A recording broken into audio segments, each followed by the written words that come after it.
Good afternoon, everyone, and good evening, Dr. Margaret Sherburn. Thanks for being here in later part of your that part of the world where you are in Australia to join us. So I welcome and thank you all for joining us for this important 10th webinar in the series under GAPIO Physiotherapy International Virtual Webinar Series.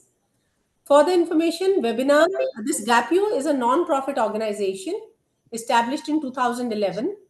Padma Vibhushan Dr. Pratap C. Reddy, Chairman of Apollo Hospitals Group, is the founder president of GAPIO with a vision improving healthcare worldwide. With the aim to bring together healthcare professionals of the Indian origin globally on one platform through these webinars, our endeavor is to bring the expanded scope and latest advances in the field of physiotherapy to the fraternity globally. Today's webinar is on women health and managing weak pelvic floor, as we all know. And just a little bit, I thought before we start the webinar, certain facts, I believe you all will agree with me, it's a critical yet often overlooked area of practice, which is pelvic floor. And today we are going to talk about weak pelvic floor and how we can manage that. So it leads to pelvic floor dysfunction, and it is a very common, underdiagnosed, and underreported global health issue. Though it presents with a wide spectrum of symptoms and disorders that significantly reduce the quality of life. A recent survey said that about half of the women believed that urinary incontinence is a normal part of aging or motherhood, and such belief leads to delay or no intervention. Globally, we know the pelvic floor dysfunction may affect around 35% of the women. Women are more troubled than men, and 35% of the women may around be involved. 50% of the first timer mothers can show pelvic floor dysfunction or incontinence symptoms 5 to 10 years postpartum even.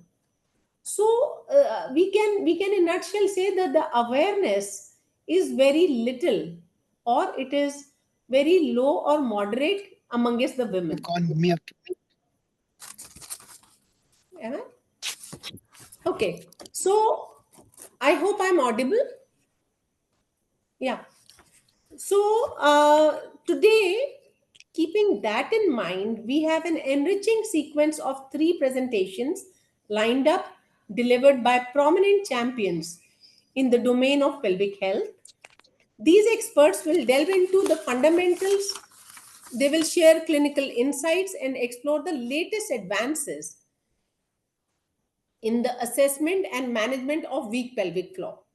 Our aim is to ignite a meaningful discourse among clinicians, educators, and researchers, especially within the Indian physiotherapy community, and to inspire enhancement in both scope of practice and patient outcomes. Before we start the first presentation, please, it is for audience that please feel free to put your questions in the chat box, which will be by end of the session, in the question answer session, will be answered. So without any delay, I invite Dr. Professor Rajesh Taneja, who's a senior consultant and advisor urology, andrology, and robotic surgery in the Indraprastha Apollo Hospital, New Delhi. Having his MCH urology from AIMS in 1994, he's one of the few urologists performing state-of-art robotic urological procedures since 2012. He's founder chairman of Global Interstitial Cystitis Bladder Pain Society since 2015, chaired and hosted the prestigious European Society of Study of ESSIC annual meeting in New Delhi in November 2016, former chairman of Education Committee, European Society for the Study of Interstitial Cystitis, and has been performing HOLEP procedure for almost 2 decades and is leading surgeon in the country. He has been a mentor for HOLEP programs across the country and abroad, has conducted workshops and performed live demonstrations of HOLEP in national and international conferences. He is with Limca Book of Records holding for removing the largest kidney tumor in the world, which was weighing 7.5 kgs, having 27 original publications in international journals. He's authored many books like IC Interstitial Cystitis, Treatment and Complications of UTI, Indian Diet Book for Interstitial Cystitis. Thank you so much, Professor Taneja. I know you are traveling for joining. You are not in Delhi, but still joining. Thanks for being there for us. Without any delay, let's start. Thank you. Thank you very much. Can you hear me? Yeah. Well, So thank you very much, Dr. Seema, for inviting me and giving me this opportunity. And I will tell you that you have spoken so well that I'm already feeling humbled. But then I have to start because I think we should start with my presentation. I have to share the screen. I hope you can see the screen because just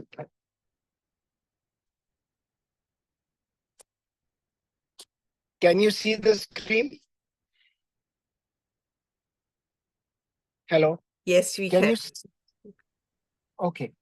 So good afternoon from India. And I'm actually, when Dr. Seema told me that she's going to talk about pelvic floor dysfunction, I know it can be either tight or loose. So I'm talking about dysfunctional voiding of women. And pelvic floor is like a door. So either it could be too tight or it could be too loose. So the dysfunction part that I'm going to talk, because I've got 5 minutes, is about a tight door. Because this door actually is the door to the abdominal luminal viscous organs like urethra, like vagina, and the rectum. And if the pelvic floor or this door is tight, all these three organs are going to suffer. So before I talk about dysfunctional voiding, the theme that I'm going to talk about today is opposite to what you all are going to follow and see. That is a pelvic floor, weak pelvic floor. I'm going to talk about a tight pelvic floor because that is less recognized in clinical practice, even amongst urologists. So everybody talks about stress incontinence, the weakness of pelvic floor, but very little people, and very few people would talk about tight pelvic floor or overactive pelvic floor. So coming to voiding, which is a function of bladder, in women, the women would void by relaxing the pelvic floor. When the pelvic floor relaxes, the detrusor or the bladder contracts. And since the urethra passes through the pelvic floor, and it has a striated sphincter around the middle of the urethra. Relaxation of this sphincter is extremely important, and it is in conjunction with the relaxation of the pelvic floor that the woman starts passing urine. So having said that, uh, talking about dysfunctional voiding in women, it is when the detrusor contracts and the pelvic floor doesn't relax, the door doesn't open, and there is a pressure from the bladder. So imagine what would happen. There will be a turbulence around the trigone, and the bladder is pushing, and there is a door which hasn't opened, and there is kind of an abrasion on the or because of turbulence on the trigone. Once this happens, the the trigone becomes sensitive. Now, trigone is the seat of sensation for the bladder. So when the trigone is abraded, imagine it is something like you have something in your eye which irritates and you feel that it should come out. You wash it, maybe a grain of sand or something goes in, but even after it has come out, you still have that sensation. Similarly, even if the bladder is emptied, the trigone still keeps firing the signal that there is something more, because that is the only signal it can fire. And it is doing so because it is abraded because of turbulence due to lack of opening of the pelvic floor when the detrusor was contracting. So how does it present? In clinically, it will present as either urinary symptoms, which means hesitancy. Now, you have a desire to pass urine, but when you go to the washroom, you're just not able to open up. So the pelvic floor is too tight and the urine doesn't come out. And then even if it comes out, you are still holding on and it closes again. So if you do a uroflowmetry, it will be like a sawtooth appearance where it will go up and then come down because the sphincter goes into spasm again.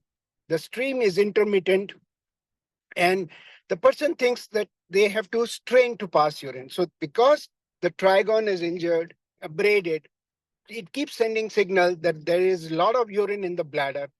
The person tries to force it to strain to pass urine. Nothing comes out because the bladder was empty.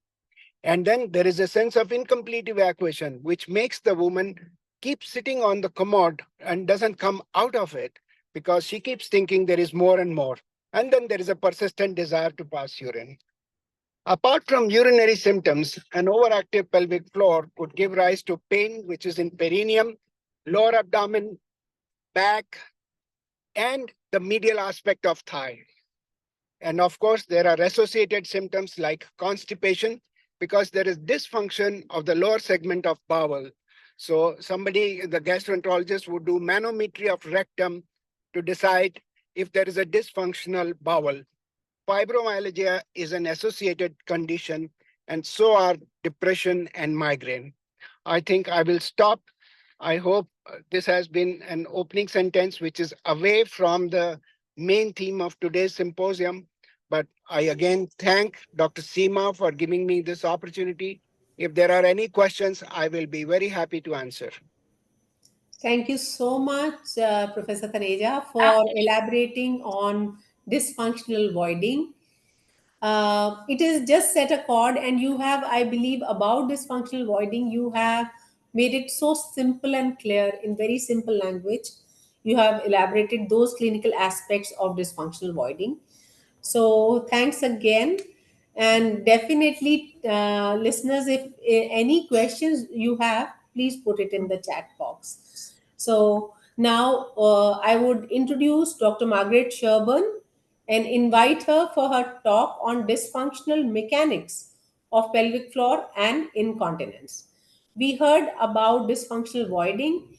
Now we are going to go on the another arena of weak pelvic floor, which leads to incontinence.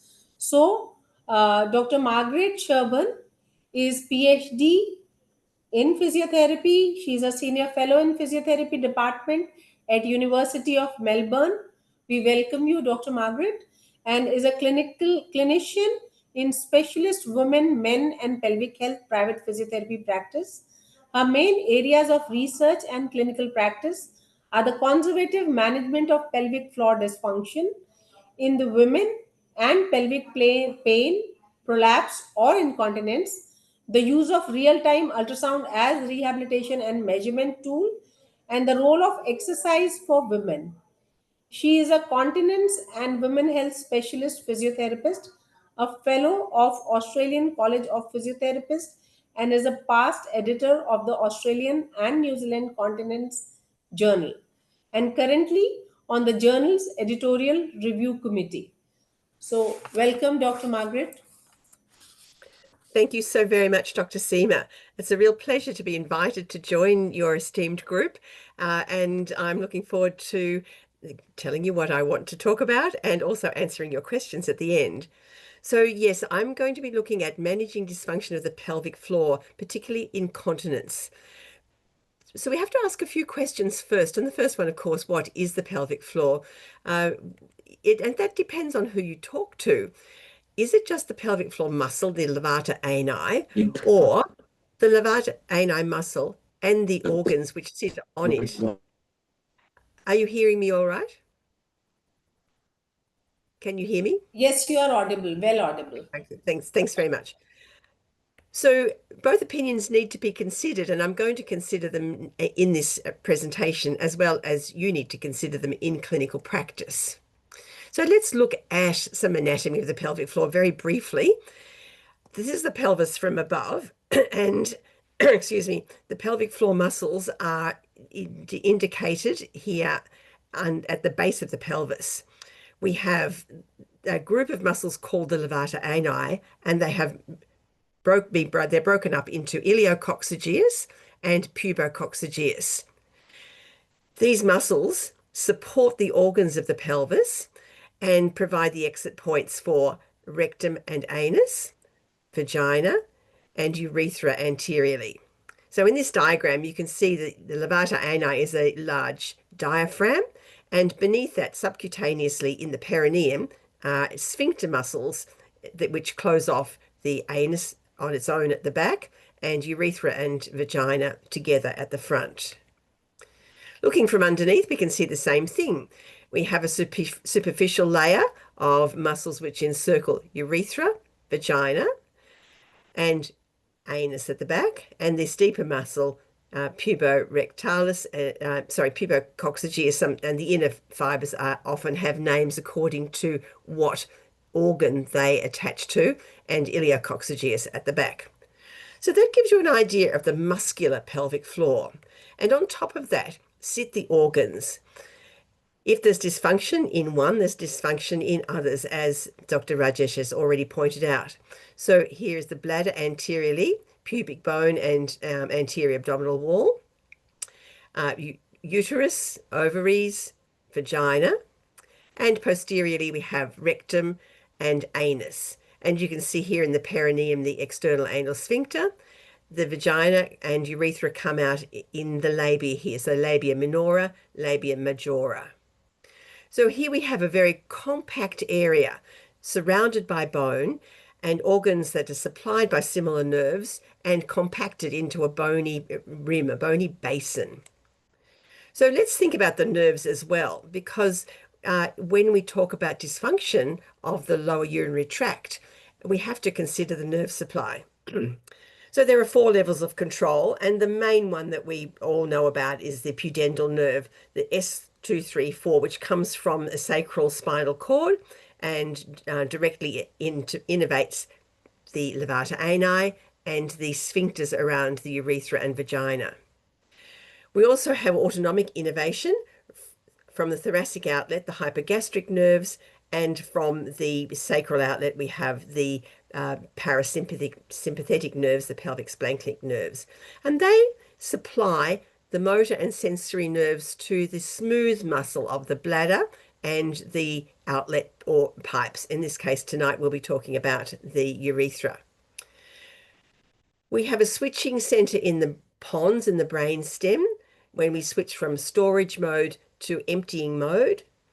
And we have a voluntary center in our cerebral cortex, which we use when we decide, yes, I will go to the toilet now. No, I won't.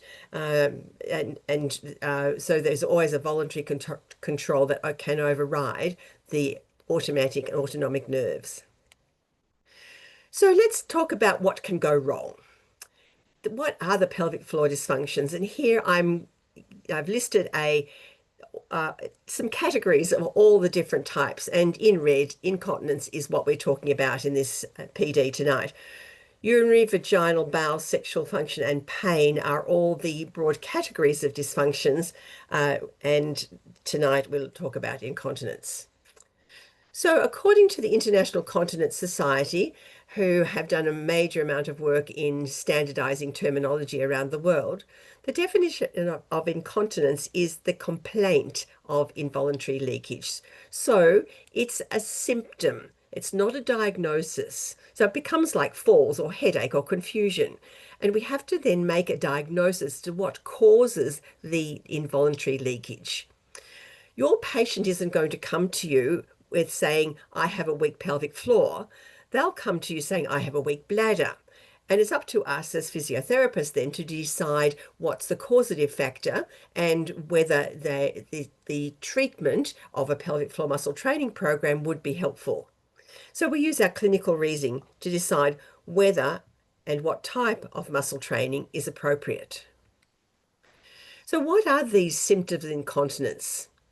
We have stress urinary continence when we lose urine on effort, not emotional stress, but physical stress. Sneezing and coughing are the most common. Urgency incontinence is the complaint of involuntary loss of urine associated with that urgent desire to get to the toilet. I have to go to the toilet right now. And you can have a mixture of both, mixed urinary incontinence.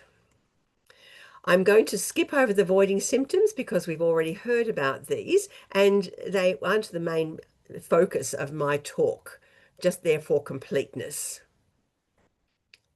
So let's look at stress incontinence and what role the muscle might play.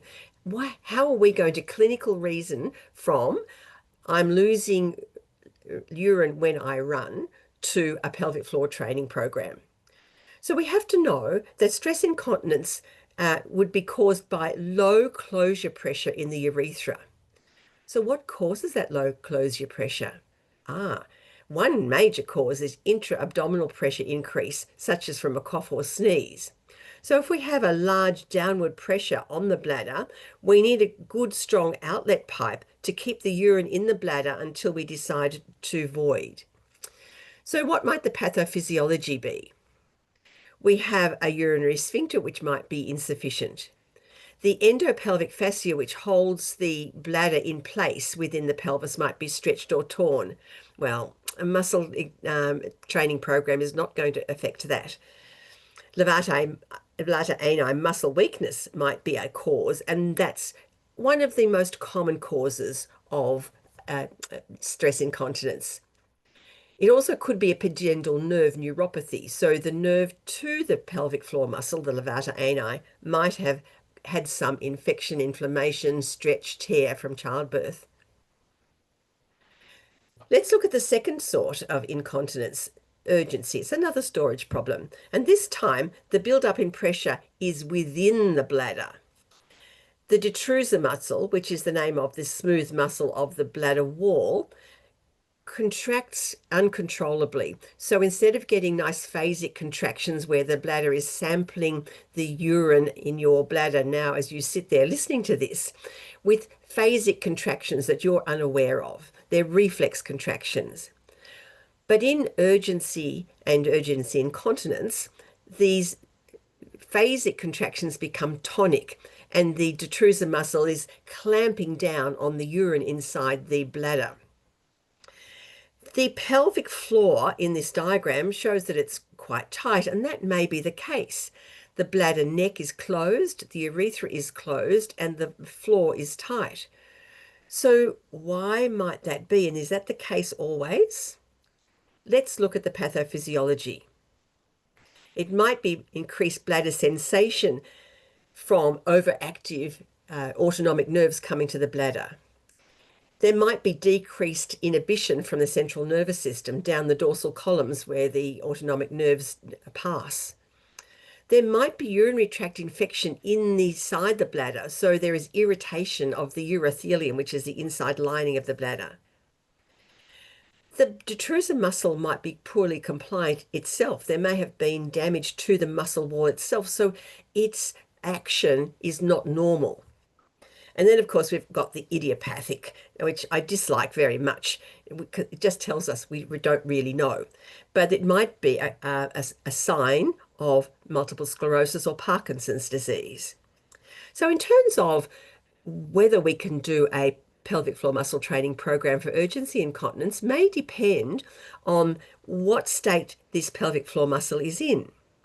Has it been held semi-tight for so long, again, that the muscle is weak?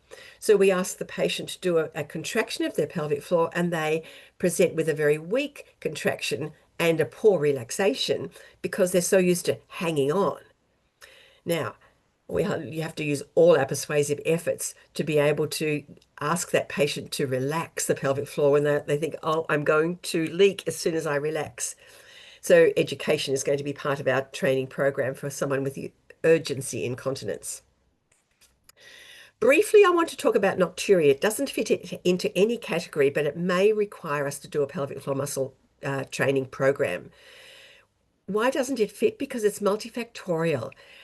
It's not a trivial symptom, and the definition of it is the report of waking to void at night. you must be in bed asleep and be woken by your bladder to go to the toilet, and each void is followed by sleep, to call it a nocturia, a void in the night, to call this nocturia. No single factor causes nocturia and is often the interaction of causes. So let's look at some of these causes and see if muscle training would fit in. We have a pie here with 6 segments, and bladder is only one segment. It might be a kidney function, hormonal function, brain problems, cardiovascular problems, or fluid intake, sodium, protein loss in the urine. So where can physiotherapy fit in? We would have to be very good at our clinical reasoning to find out what is the cause of this patient's nocturia. Understanding with so many causative factors that nocturia is a marker of poor health and needs to be taken seriously. So when we're asking our patients, how many times do you go to the toilet during the day and during the night? And they say 3, 5, 8, whatever number of times it is, our minds are clicking into this patient has poor health. There must be more than one factor here. It's not just the bladder, and you need a management team approach for this for patients with serious nocturia. So I'll leave that now and let's go back to muscles, where we as physios are much more comfortable. Of course, we have to assess the pelvic floor muscles because assessment comes before treatment, but they are internal muscles. So how are we going to assess them? The gold standard is to do a vaginal examination. And you can see just even by these pen and ink drawings that this is an invasive procedure. So it's not to be undertaken lightly. I would expect that nobody does a vaginal examination unless they are credentialed to do one. They've undertaken training and they are credentialed. Either locally, through a university, through the Indian Physiotherapy Association, or whatever. Because I know in Australia it would be considered a physical or possibly even a sexual assault on a patient to undertake a vaginal examination without training in it. What are the requirements for a vaginal examination then? Well, first of all, it is, and most importantly, fully informed consent, where the patient is given a choice about how the muscles are assessed.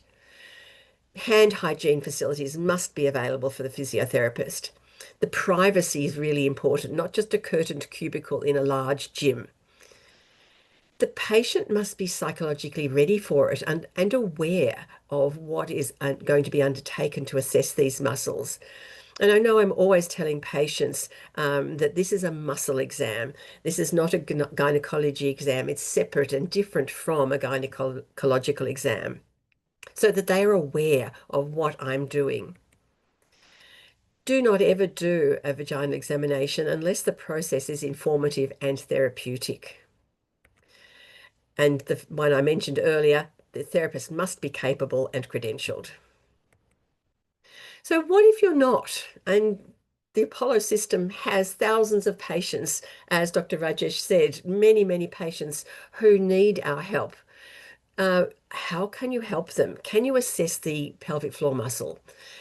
You can verbally assess them by talking to them with clothes on or clothes off. You might change the standard position because it might be that lying on a bed with their legs apart is they have a feeling of being vulnerable, too vulnerable. And it might be that they prefer to be sitting or standing. You might need to change the method, the gloves you use, the type of lubricant you use, and of course to use real-time ultrasound. And that's the topic of the next talk. So I'll leave that totally alone for Monika, Dr. Monika, to tell us about. Now, I've put per rectum examination in here. It can be used to assess the pelvic floor muscles rather than per vaginum. And I have learnt since doing some work in Muslim countries that because virginity is so important in non-married girls, that the use of the rectum as to go into the body is more acceptable to them on some women than the vagina. So that may be another way of assessing the pelvic floor muscles. Of course, there are many contraindications. You can read those, but the most important one is that top one, the absence of consent. Do not ever do an assessment of these muscles without consent.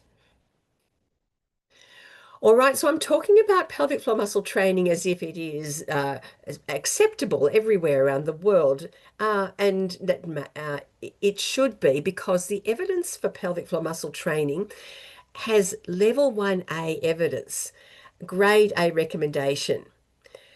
This is the highest level of evidence available for any intervention anywhere. It's been at this level, high level, for many years. And in the International Consultation on Incontinence, which is now up to its 8th edition, although I've only got the 7th edition there, this has been the level of evidence we've had ever since 2009. I would recommend, if you don't already go into the ICS website, that you pop into it sometime and get some of the information from there, because it's the international organization that really gathers all the research on continence all around the world. So what does the ICI say? It says that pelvic floor muscle training should be offered as first-line therapy to all women with stress, urge, or mixed incontinence. Whoa, that is fabulous evidence. So we can train the muscle with best evidence behind us. So we assess the muscle and now we train it. You'll want to know, and I want to tell you in this short session, is there a best pelvic floor muscle program? Because there are many things we could do. So if we're talking about a weak pelvic floor, yes, we must do a progressive resistance training program, a high volume program, because it's been shown also through the ICS Research Hub that if you do a low intensity program, you get no effect or only a modest effect. It needs to be long, and that's hard because patients want a magic fix. They would prefer to take a tablet or even have surgery, some patients, rather than put effort in. And the outcomes are excellent, even in older people, where older adults, they gain strength, even if they don't hypertrophy the muscle.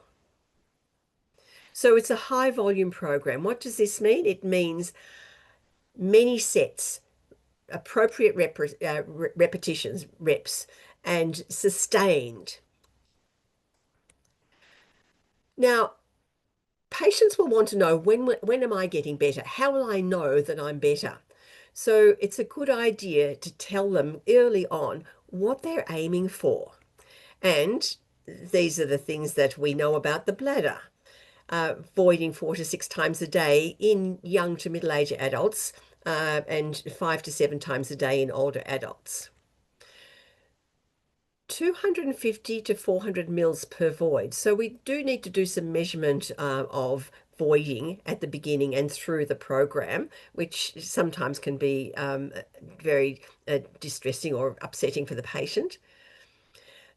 Something to tell the patients, and we often tell our children, our young patients this, the stream of urine coming out needs to be long, loud, and uninterrupted. And that fits in what Dr. Rajesh was saying about these patients with pain or hyperactive or overactive pelvic floor muscles, that the stream is slow and often staccato rather than uninterrupted. To have that output, input needs to be equivalent, and depending on the size of the body, the ambient temperature, and food intake, a human body needs somewhere between 1,500 to 2,000 milliliters per day. And we need to tell our patients the bladder does not leak. It is designed to not leak. Interestingly, I put this in that when I first started out, we were taught urine is sterile. If you were in the desert and you were thirsty, you could drink your urine. That's not so. It's not sterile, but each of us, you and I, we all have our own distinct biome of our bladder. So supposedly we could drink it because it's our body, our fluids, and our biome. On the other hand, it's very salty and it probably won't help your thirst. But it's good for the patients to know what they're aiming for. What is normal? Now, as physios, we know we have to measure our outcomes, and there's a plethora of outcome measures that we can use. I'm giving you 2 slides here with the simplest ones that don't cost money. They can be done at the desk.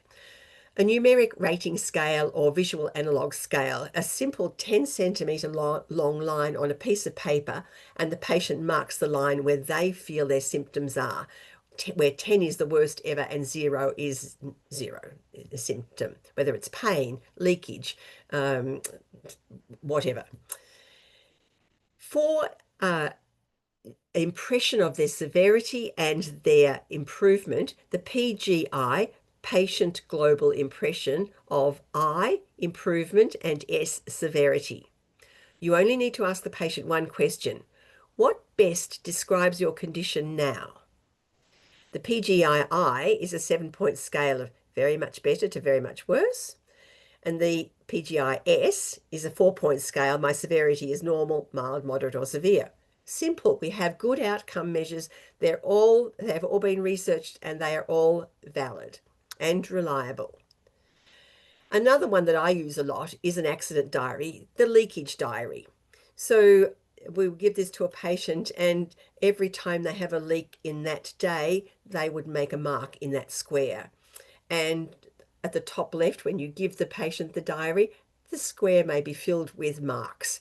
And hopefully by the end of the diary, there are no or very few marks in that bottom right-hand box.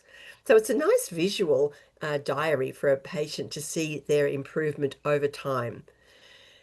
To be perfectly honest, I give a 6-week diary to patients. I think 4 weeks is a bit small, and I probably should have changed the diary for this presentation to 6 weeks. Don't expect it to happen overnight.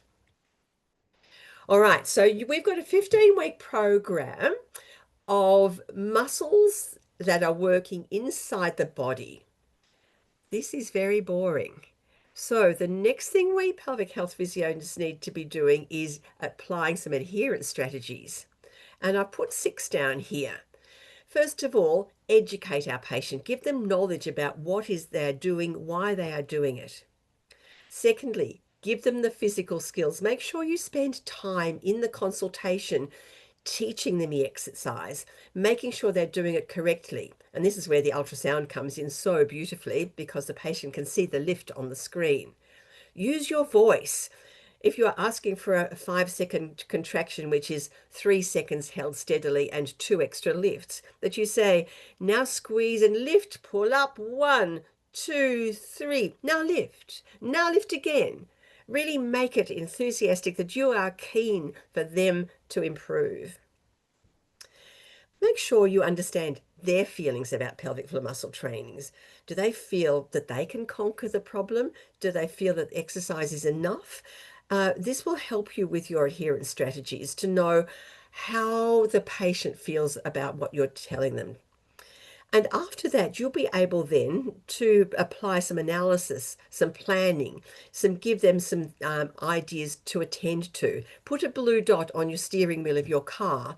Put a reminder in your phone so that every 3 hours you do another set of exercise, something like that, so that they then, at the bottom left, they can prioritize. If they've got a busy life, a full-time job, young children, they travel a lot during the day to get to work and back, that they can prioritize their pelvic floor training, their treatment, their improvement ahead of some of the other things that fill their busy day. The bottom right is the one that Apollo needs to think about. And I put it in because we as a physio, a clinical physio, can't make that, give this service that we might want sometimes. If you're changing physical skills, you want your patient to come back within 1 or 2 weeks to make sure they're not practicing the wrong exercise. Does your clinic, hospital have the ability for you to get your patients back that quickly? If they don't, then we need to get political and see if we can improve the service provision for these patients, because they often get, as Dr. Seema said, they often get forgotten. And finally, my last slide. Don't just think about the pelvic floor muscle in isolation. Consider the whole body. And when you are producing and providing your progressive resistance training program, that you think about what else is happening in the patient's body that might increase the load. They're doing their exercise to lift and close those openings. But what if the patient is obese? It's going to impact on the load that the pelvic floor has to carry. What if they're a keen exerciser and they don't want to give up their high impact exercise? They just love doing box jumps and pump classes and things. Or do they have COPD or emphysema and they are coughing all the time? Or they have constipation and they're straining down, or their job involves heavy lifting. So we have to do workarounds and provide an exercise program that is strong enough to handle the load of that person's lifestyle. On the right, I've put all the things that decrease the integrity of the pelvic floor or maybe increase. And I'm talking about pelvic floor muscle function, and that's what we are doing with our exercise program. Again, as we're doing our exercise, get the trunk posture involved. If you sit or walk tall, the pelvic floor is automatically activated as part of the trunk, the core of our body. Encourage physical activity to also get strength in the gluteals, the quads, the adductors, the abdominals. So the muscles that support around the pelvis are also included in your program. I've done traffic light colors here, so we can change those. What we can change less is if the patient already comes to you with surgery, or they've got pelvic neuropathy or pudendal neuropathy from childbirth, or they have had traumatic childbirths or have a large family already. And of course, we can do nothing at all about our increasing age. So think about pelvic floor muscle training isolated and in the whole body. I wish you well and thank you, and I look forward to your questions later on as you see a couple of pictures of two of my favourite places near Melbourne. Thank you, everyone. Thank you, Dr. Margaret, for making such elaborate topic just concise in some time and taking everybody through anatomy till the end, that how pelvic floor and the whole body is connected, and we should look into a wholesome picture before we really think that yes, I am training pelvic floor. So thank you so very much. So without further delay, I'll call upon our next speaker, and definitely anybody who has questions for Dr. Margaret, you can put it in the chat box and we can have it in the end of the session. So now our next speaker, Dr. Monika Verma. She is a practicing physiotherapist with an experience of over 35 years in government and private setups. And since 2006, she has been heading the clinical practice of Physio Asia Therapy Centers in the Southeast Asian region. Her main interest lies in breathing mechanics and posture and alignment and chronic pain management. Dr. Monika is certified in postural respiration, postural and pelvic restoration, as well as vertigo clinical method for breathing techniques. She has several years of experience in teaching and training physiotherapists for the use of real-time ultrasound for managing weak pelvic floor and lower back pain in the Southeast Asian region. So over to you, Dr. Monika, without any delay. So we welcome you.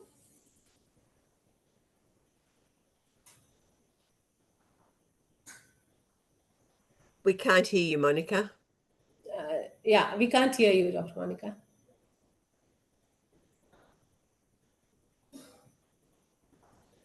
You're not audible yet.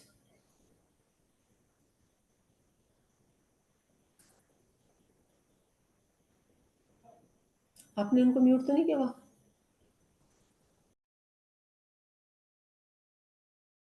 Yet you're not audible. We can go from the first slide now. Uh, Still can't hear you.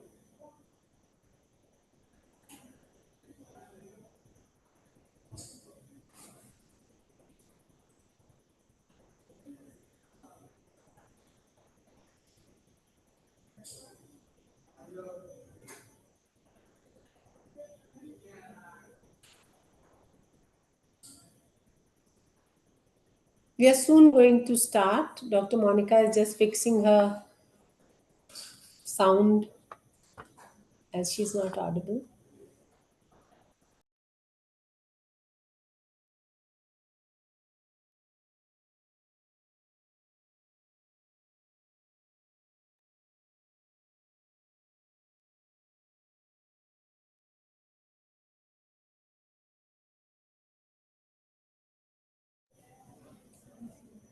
Just share your screen and let's see.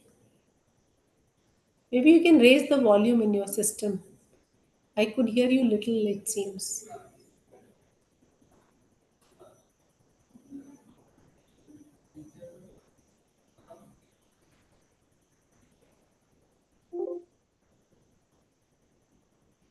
You're still not audible. Though I can see your volume is to max, but you are still not audible.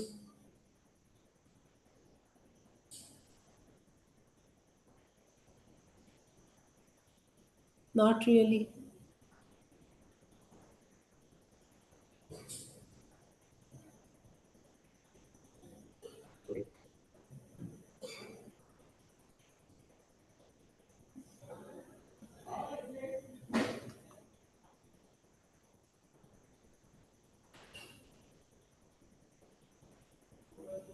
Still not audible, my dear.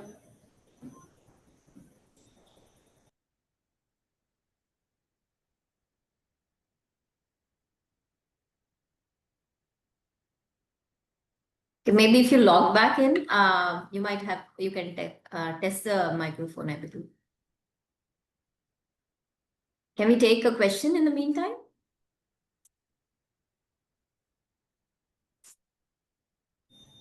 So, any of our listeners, if have any question, we can ask Dr. Margaret or Dr. Rajesh Taneja in the meantime.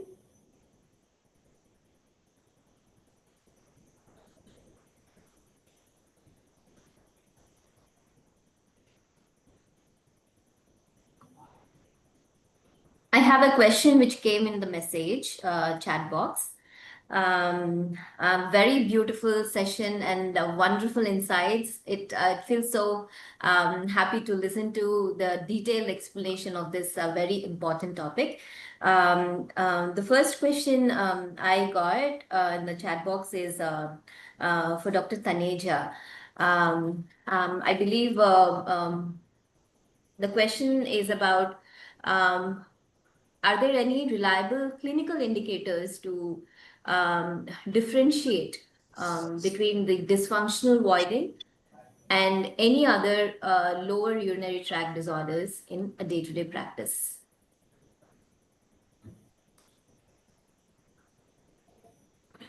Dr. Taneja? Oh, he's not there. Okay, maybe. Um,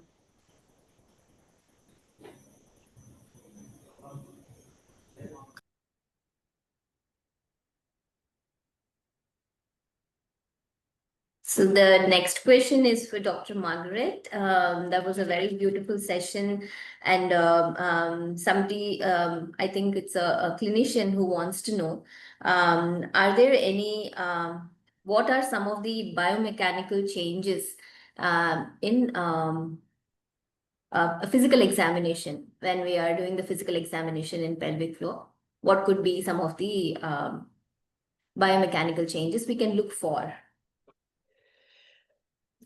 If you're doing a vaginal examination, thank you very much for this question. You can palpate quite a few structures within the vagina, and in terms of the muscle structure, where the muscle attaches to the pubic bone anteriorly, if you turn your finger up, you can move laterally along the inferior ramus of the pubic bone and make sure that the puborectalis muscle is actually attached to the pubic bone either side of the urethra. So that's the first one. Is the muscle intact medially and anteriorly to the pubic bone? Because if it isn't, that opens up a wide portal between the two sides of the muscle. And that then becomes an area later in life for organs to descend and a prolapse to occur through that larger portal. So that's the first thing. Another thing is the tone of the muscle. So you would measure by palpation the resting tone of the left and the right musculature. You can test differences in strength left to right. You might find that the muscle is a word that I might use would be ragged, that there's not a full diaphragm on one side or the other of the pelvic floor. So that's probably enough because I can see Monica's on back up now and she's got her system muted, so I don't want to take time from her. Okay, I'll finish there. Thank you.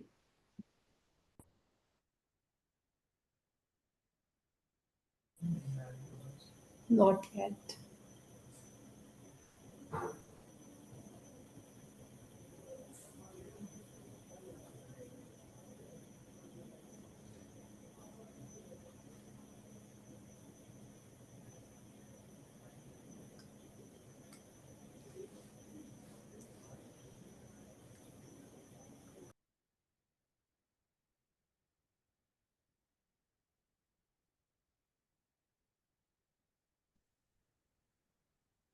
Can you hear me now? I'm going, Little echo is there, yeah, it's from my phone. so you can switch off the other one, I believe, then it'll go. Yeah, perfect. Can you hear me now? Very well. Yeah, Dr. Monika. I'm going to modify the presentation in some ways because I'm going to use my computer screen and talk through the phone. So sorry Sure. about this. Perfect. It's, It doesn't matter. You follow normal. can you see my slides? It's visible. Sure. All right. Sorry. So sorry for this. Not sure what happened. And we're going to do, can you see my slides on your screen? Yes, can see, but make your phone little away so that we can see the complete slide. Right, Okay. now it is visible well. But can you see my screen share otherwise? Yes, I can So, see your screen. okay. All right. So sorry about this. I'm really, really sorry. And as I was saying, it was extremely nice to hear Dr. Rajesh and Margaret with such valuable knowledge. And like, I really like that concept of door closed and door open. And here we are using real-time ultrasound as one of the tools, as Margaret mentioned, in the management of pelvic floor issues. Basically, just to sort of understand first how the contraction happens or what we can do to improve it. So we are using it as a rehab tool to train pelvic floor.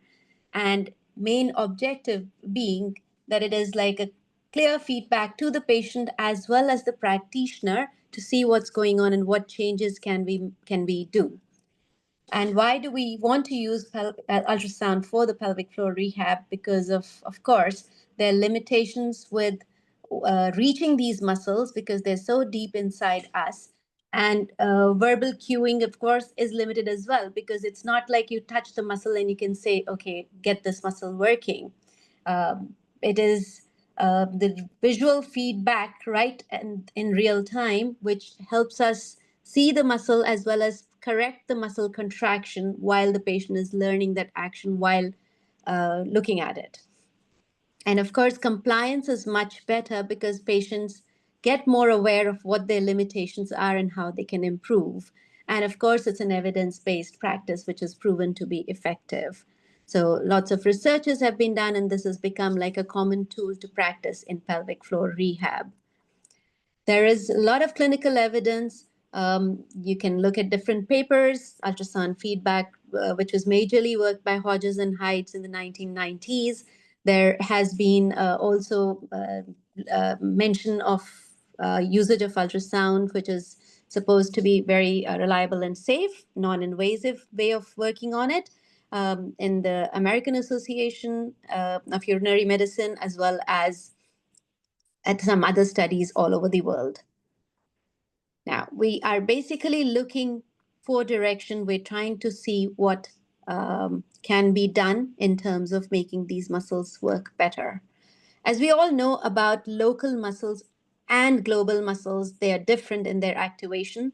Local muscles being the deeper set of muscles which work as stabilizers, and pelvic floor muscles being a part of that whole um, sequence of local muscles. And especially when we talk about trunk stabilizers, pelvic floors definitely form the base of that trunk stabilization, with transverse abdominis working with it, and of course diaphragm being the major driver for these. So a lot of times when people come with even back pains to us, and chronic back pains, pelvic floor weaknesses are common complaints if you ask them deeply. Usually they do not mention that, but that's another area. If we work on the pelvic floor muscles, it does help with the back rehab as well. And of course, multifidus, which forms the whole canister. Global muscles are easier to work with because they're big torque producing muscles, and they are easily visible in their action as well as physically feeling them. So they are easy to work with. So it's the local muscles which we want to target here.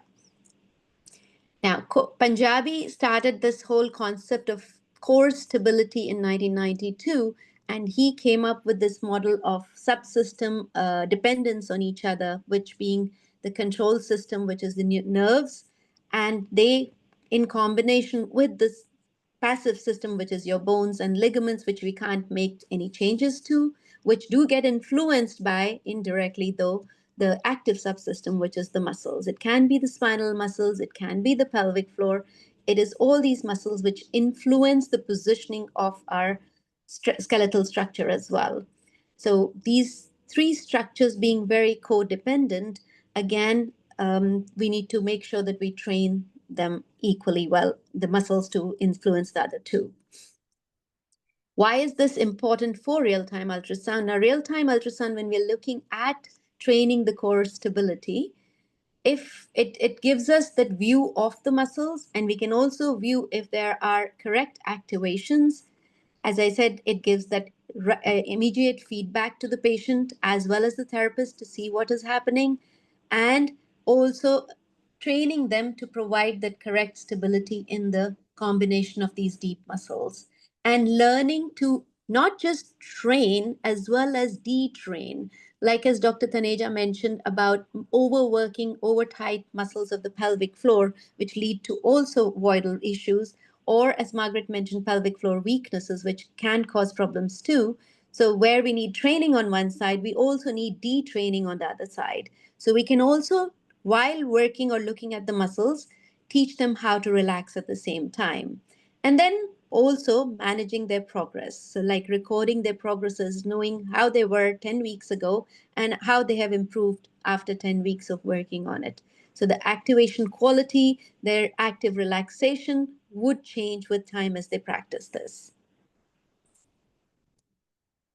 Using real-time ultrasound is basically involving your thoughts, thinking about what action are we doing. So there are 3 stages to learning.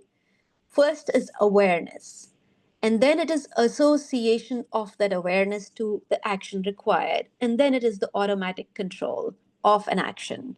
So real-time ultrasound is that awareness start, where we start becoming aware of the weaknesses that the person has, or even the patient themselves. They sort of know and they see it, because this is a muscle, pelvic floor, you can't feel it, you can't sort of know it enough. So it gives you the eyes, the lens to look inside, and it is to be used as initially an assessment of how weak the muscle is or how overworking the muscle is, and then to manage it better. And of course, as a practitioner, we need to have good clinical skills to be able to use it correctly. So we are focusing on the right things. Now, real-time ultrasound does not show the full story. You still have to have your clinical judgment in place. You still need to know what you're looking at. So your initial assessments do matter a big deal too. This is an adjunct to make things even better. Now, observations may be different between different therapists from the same practice as well, because we don't see the same thing exactly the same. We all have different descriptions, but we want to keep it as reliable and as repeatable as possible.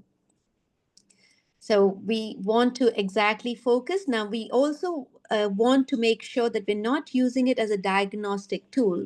To be within the scope of our practice as a physio, we need to make sure we use it as an evaluation to make sure we assess correctly what the weaknesses are, and also to improve on the muscle quality and muscle contractions. So we're not diagnosing with these ultrasounds. The ultrasound usage, or like any other physiotherapy treatment delivery to the client, needs a specific sequence. Of course, explaining to the patient what we're going to do in clear words so they understand. Like as Margaret said, consent is very important. So they need to know what they're going in for, even though it is a non-invasive procedure. Explaining to them, because education is very important for someone to understand what their weakness is and how they can improve it.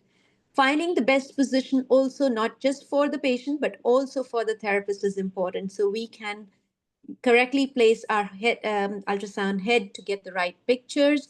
We also need to give them progressions in sequence. So we do not want to, one, dishearten them. If they're weak to begin with, we also need to give them sequence besides just the ultrasound feedback on what they're going to follow up with the exercises at home.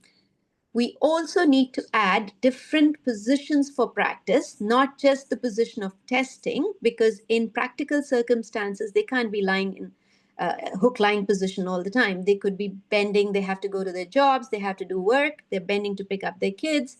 So we should be able to apply all this learning to different positions. As we progress after the assessments, we also need to give them a pathway to work towards those active positions.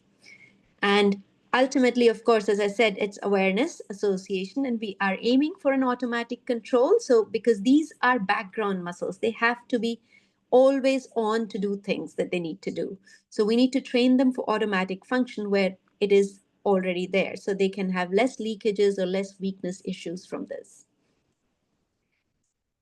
Do consider safety and scope of real-time in pelvic floor rehab is a very important thing, because safety is a big thing in practice. So knowing our scope of practice, as I mentioned, the ALARA principle, which means as low as reasonably possible exposure of ultrasound, even though it's a safe procedure. It's the only procedure that's very commonly used in pregnant women as well. So it is safe, but yet being careful that we don't overexpose the patient unnecessarily. Use it only for the duration of the therapy. Try to avoid using the first trimester of pregnancy, because it can sometimes, for women who may have issues with early pregnancy, they can report over bleedings and stuff. So we want to avoid that. So it's not any kind of overexposure from our side. And of course, hygiene part and all we need to make sure of. And we need to practice it enough before we apply it to the patient, so we do not spend time identifying the structures. So looking at pelvic floor as well as the other core muscles in combination is like completing the whole picture of rehab for the pelvic floor as well as the trunk control. So 3 stages again to real-time assessment. Ultrasound assessment. One is, of course, active. Active is where patient just performs the movement of a pelvic floor lift, depending on the instructions you give them, and while you're visualizing that in the ultrasound screen. And then once they accomplish the active movement very well, then we add some movement to it, because nobody is just going to lift the pelvic floor and do nothing else. So if they were to lift an arm or a leg, or they were to reach for something, or they were going to carry a heavy load, will they be able to control the pelvic floor while performing the movement? So we also can use ultrasound in different positions of their performance.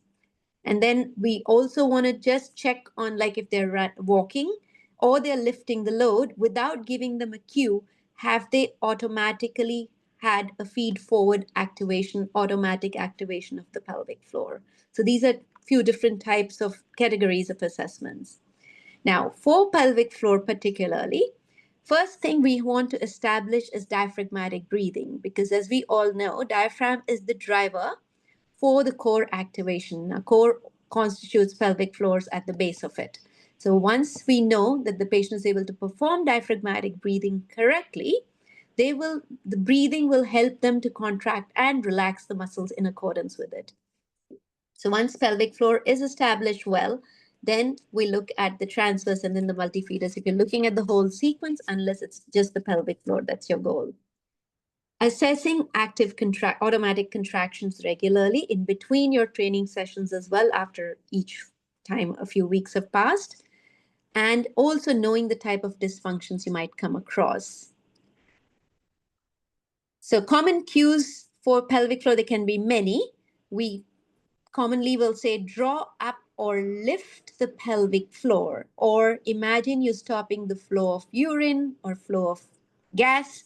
So gentle effort. We do advise the patients not to overtry. It's not like your big global muscle where the muscle contraction has to be huge, because the MVC for the deep muscles like pelvic floor is very little. So it is like 5 to 10% of effort. If they overtry, they could be ending up using the abdominals, and which is why tools like ultrasound are helpful, because here we can visualize the abdominals as they're working the pelvic floor as well. So we minimize the substitutions. So looking at the screen and looking for a lift of the bladder is the key. If there is movements on the sides, I'm going to share videos with you later, and we'll look how the pelvic floor bladder lift looks like. And if they're lifting correctly, are they able to sustain it, whether they can hold it for a while, and also if they can actively relax it or it stays tense, and whether they're doing any kind of substitution movements, compensation movements. And as I said, we also add progressive resistance, which can be lifting some weight. It can be a gentle cough after activation of the pelvic floor. And while you're assessing through the ultrasound, you check if they can maintain the position. Now, positioning the probe is a patient starting the assessment in a hook lying position will be easier with their legs relaxed. You can give them pillows under the knees. So legs are bent in a comfortable position. So the spine is flat. So their ribs and pelvis are aligned. No arching of the back. So no anterior tilt of the pelvis, keeping them as neutral as possible for the pelvic floor to be in a good position to work. So supine with knees bent, or they could be in perch sitting as well. That's a good position to test as well.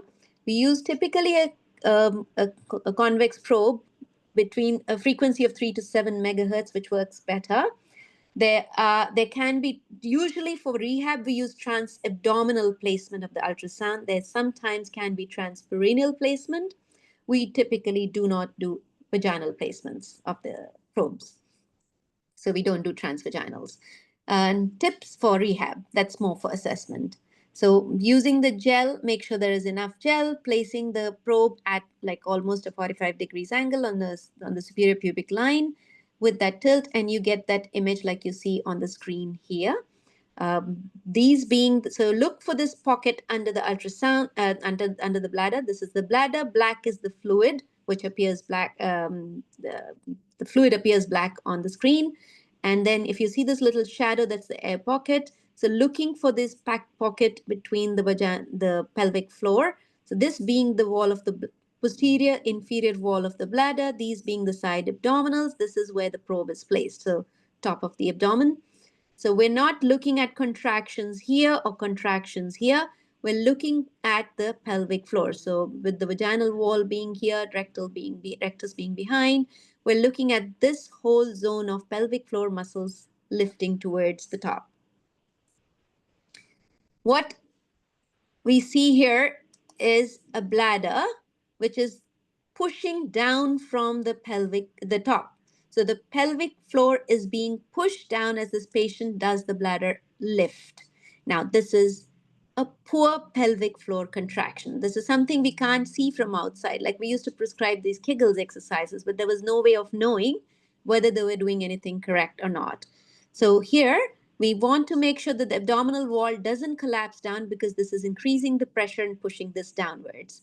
And the side walls should not collapse in as well. We want to see a lift. So what does a good bladder lift look like? We'll see later.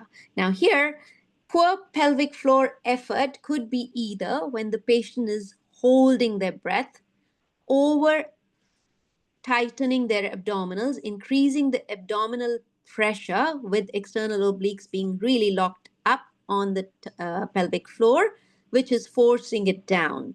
Despite them trying to lift, but they can't resist this effort from the top.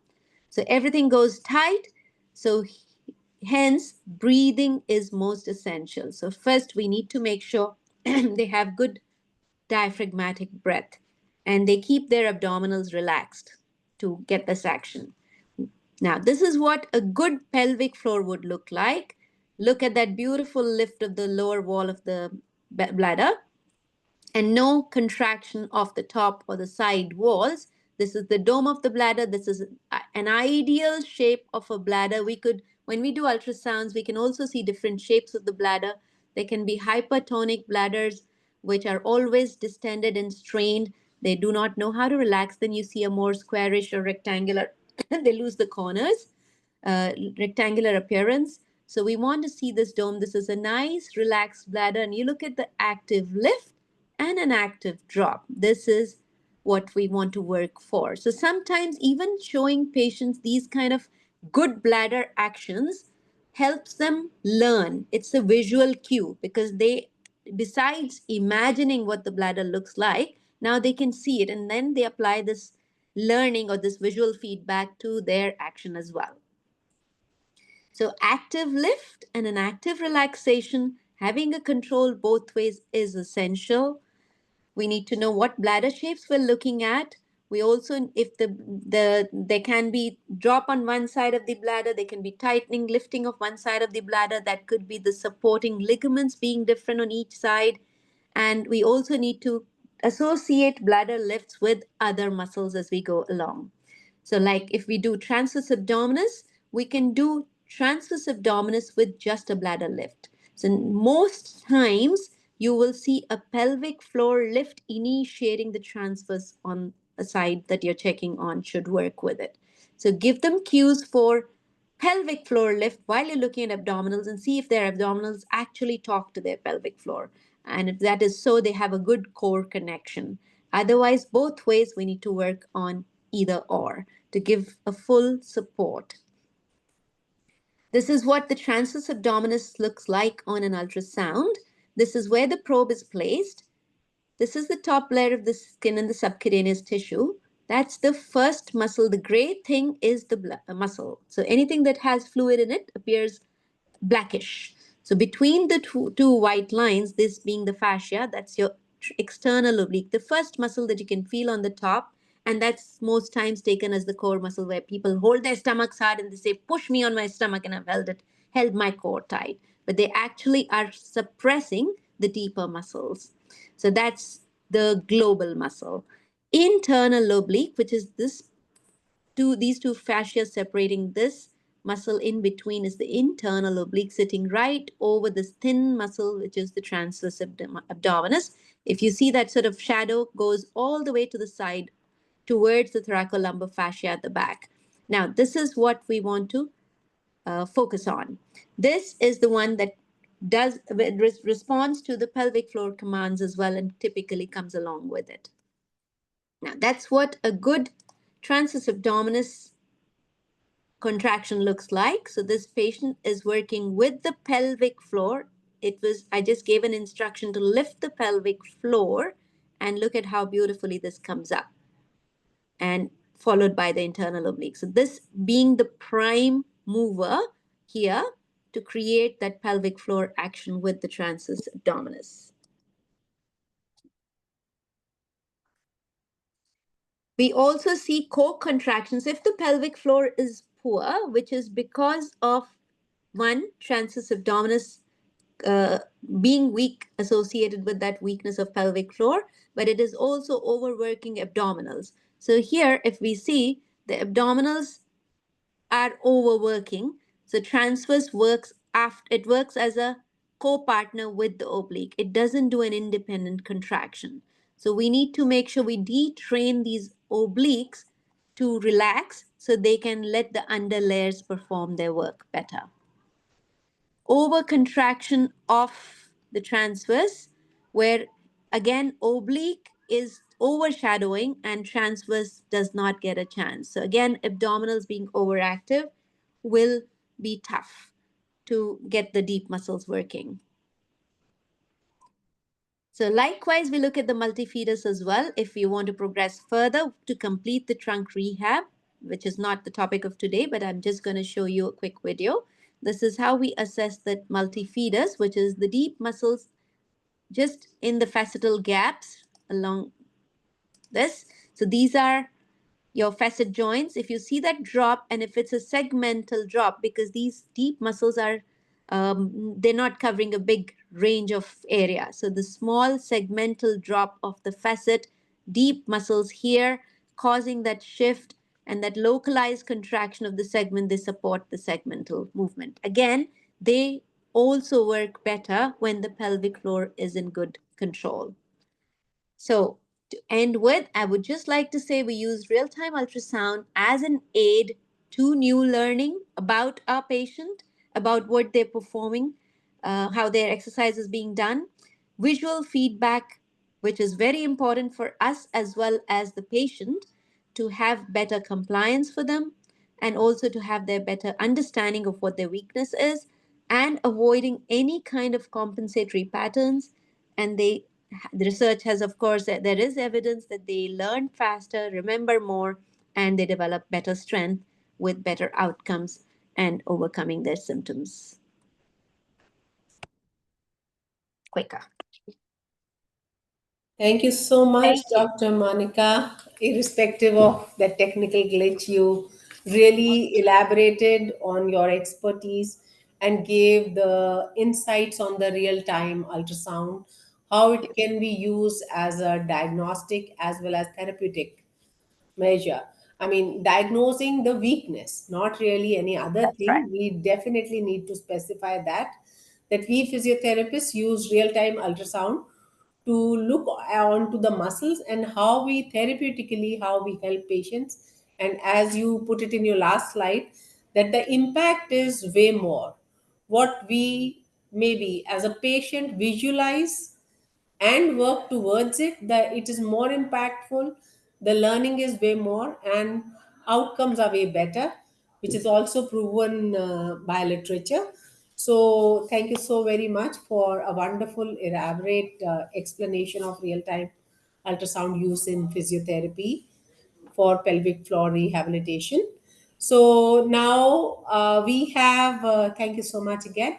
Now we have Dr. Madhuri Kasi with us, who will be hosting the question and answer session. I know we are a little overboard of the time, but still, to Dr. Madhuri, for her, I would like to share with people Dr. Madhuri Kasi is the director of Able Touch Private Limited, founding director of School of Physiotherapy at GITAM University, Vishakhapatnam. And she has also served as a chairperson for Women Empowerment Cell at GITAM University. She has more than 20 years of experience in healthcare industry in India and the United States in different settings. She's alumni of Sri Ramachandra Medical College and Research Institute. She completed her doctorate in physiotherapy in the US. Currently, she is serving as Indian Association of Physiotherapy Women's Cell State Head for Telangana State. She is also active at national level, coordinating the development of IEP's clinical practice guidelines. She also is a part of editorial board of Physiotherapy Journal of Indian Association of Physiotherapists. So over to you, Dr. Madhuri, and our presenters. So any questions people have put in chat box, and all are welcome still to put it in the chat box. Over to you, Dr. Madhuri. Thank you so much. Thank you so much, Dr. Seema. And I congratulate you for putting together this wonderful webinar, and also thanks for the opportunity, and also to the entire GAPIO team for lining up such wonderful sessions. Indeed, it was a very insightful session, and we do have some comments and questions in the chat box. I believe this question is for Dr. Monika Verma, and the participant wants to know your comments on the EMG biofeedback for transverse abdominalis activation via surface electrode along with the pelvic floor training via anal or vaginal probe. What are your comments on that? So we do use EMG biofeedback for vaginal electrodes, because vaginal probes, because that is inserted into the vagina and it's easier to pick up the signals because your clothes are in contact. Whereas transverse abdominis with the surface electrodes, it's a bit hard, because even if you go medial to the ASIS, where external oblique has ended and you're on internal oblique, but there's still a muscle sitting over the transverse abdominis. So it tends to pick up more of the signals from the abdominal obliques as well, instead of just the transverse. You can't really isolate the transverse.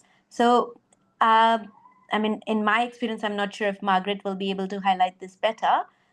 Surface EMG on transverse doesn't work as well, because this being a deeper seated muscle and you can't reach it.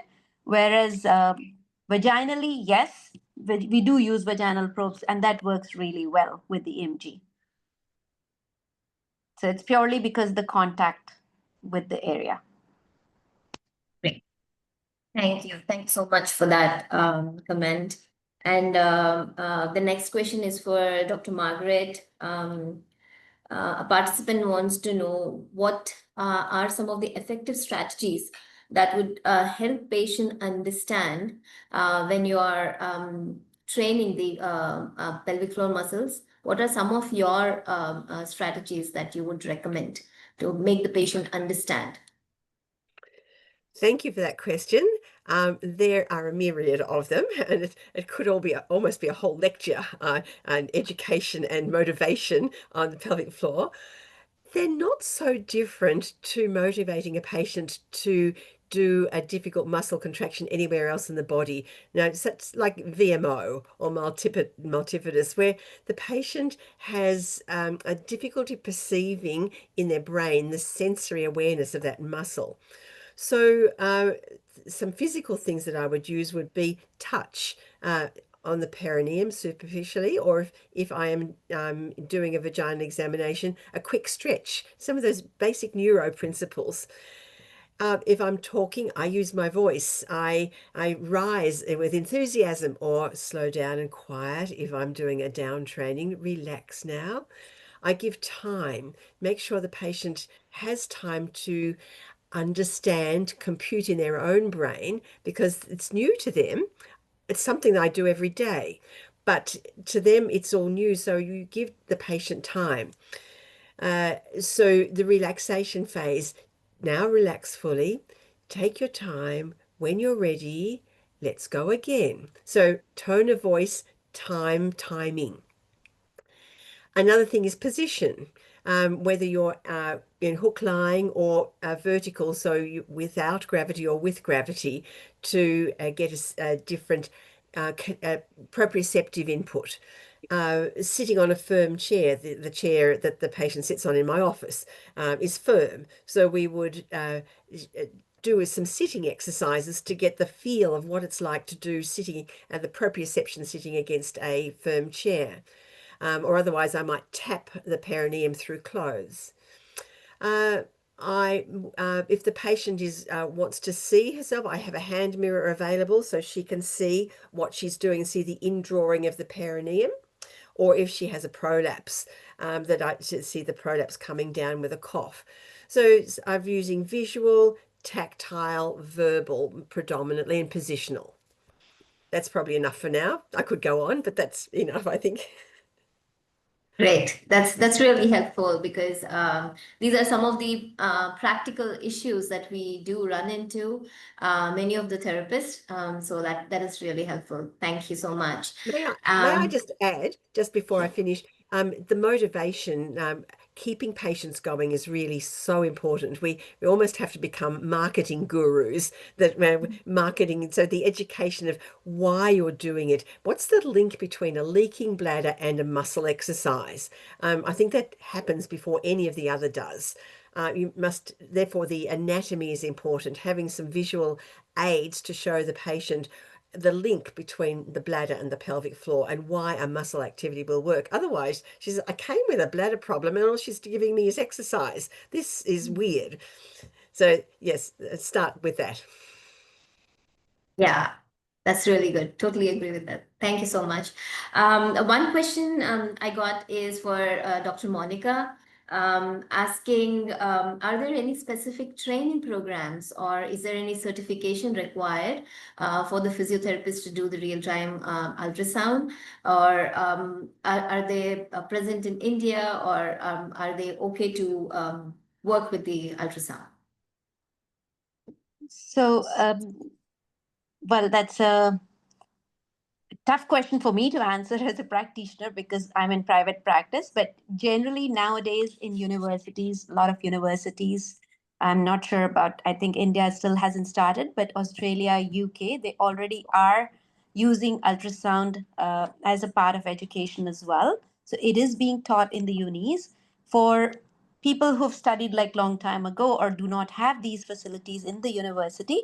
There are courses that are available, and they can be certified. So there is like it's different training programs for these are possible.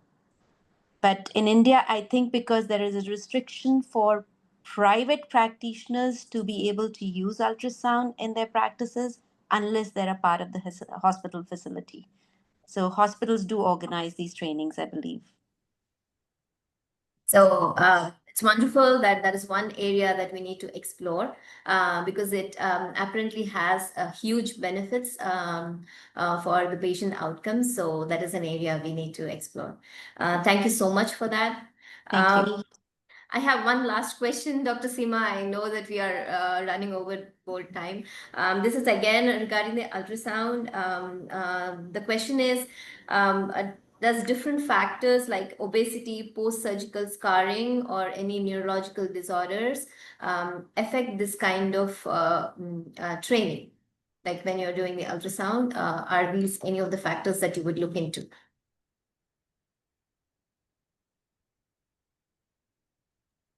Oh, sorry, that's for me. Yes. Sorry. Yes. Of course, if there are, you have to make sure that there are no wounds in the area. And we are basically doing a transabdominal ultrasound. We majorly do that. Transperineal is only if it is required. So we have minimal exposure of the patient. So as long as in the area of attention, which is above suprapubic line, so that typically, if that is not, there is no wound, there is no infection, then this is totally safe. Then this is not a problem. Does that answer the question? Yes. If the scar tissue is dense, it often stops the ultrasound image from returning to the screen. So you might have to wriggle the transducer out of the way of a thick piece of a bit of scarring because there won't be any penetration of the rays. Right. Thank you, Margaret. Right. So I believe that's all I have. I don't have any other questions here. So any other participants wants to ask, please go ahead and put their questions. Otherwise, over to you, Dr. Seema. It was a wonderful, wonderful session. Thank you, Dr. Madhuri. And thanks all our esteemed speakers, Dr. Margaret, Dr. Rajesh Taneja, Dr. Monika.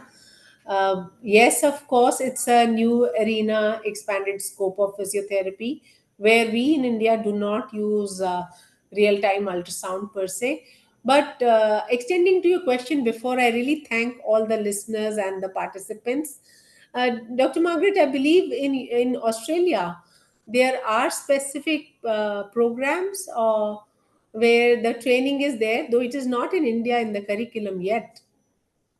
But Yes, is it true?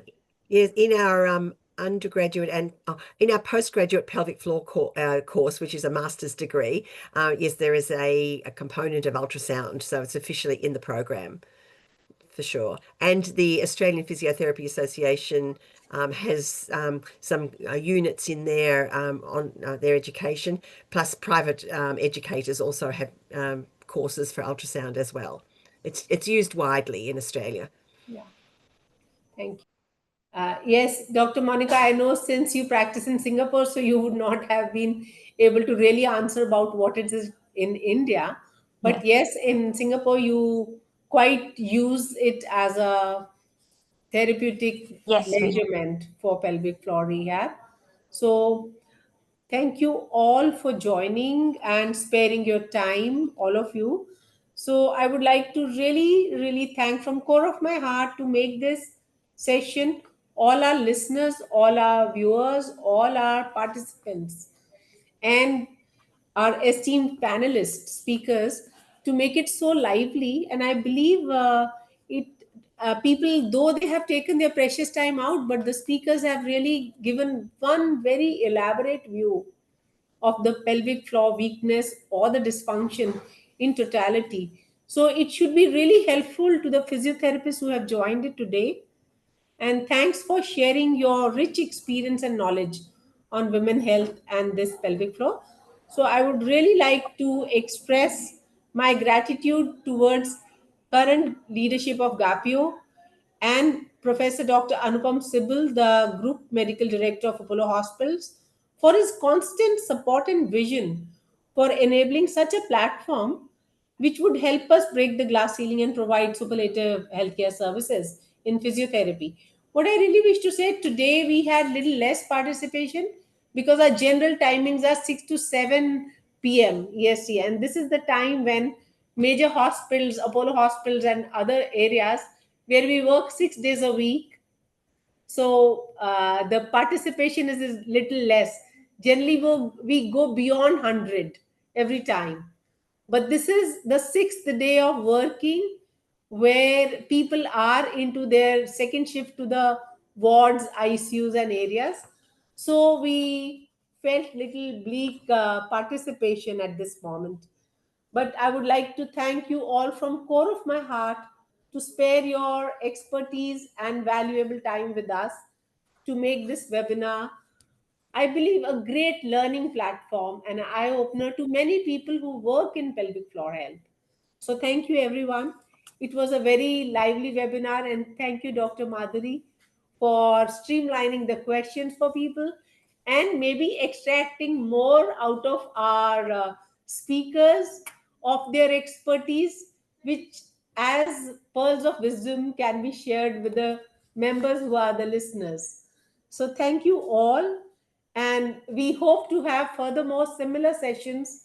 So this is one eye opener in women health. We started this webinar with the theme that we would tell people about the expanded scope of physiotherapy. So it is one of its kind. Similarly, men's health is also a big arena. And times to come, I would ever love to have you all again on the webinar talking on men's health, which in India is much less talked about, but as I said, underrated, underdiagnosed, because people do not walk into the specialist thinking that this is normal. So, thank you once again so very much for all your time, expertise, and sharing your knowledge with us. Thanks, everyone. Thanks, all the listeners. So, now we put this webinar to an end. Thank you, everyone. Thank you, Dr. Seema. Good night, Dr. Margaret and Thank Dr. you, Monika. Seema. Thanks. Have a good evening. Thanks, Dr. Thank you. Margaret, and everybody Thank joining you. us. Thank you. Thank you. Thanks, Dr. Sushil. And I believe it went overboard, but it was No indeed a problem. pleasure to listen and added to a lot of knowledge to the country's this thing. This True, time, true. because of Dr. Margaret, we thought that we should put it in time because she'll be too late. And I believe it's 5 days working in Singapore and Australia. But we requested them to be pulled on the sixth day. So thanks a million Thank for you. that. Thank you, everyone. Thank you, Yeah. speakers. Thanks. Thanks, everyone. Thanks. Thank Bye you. for now.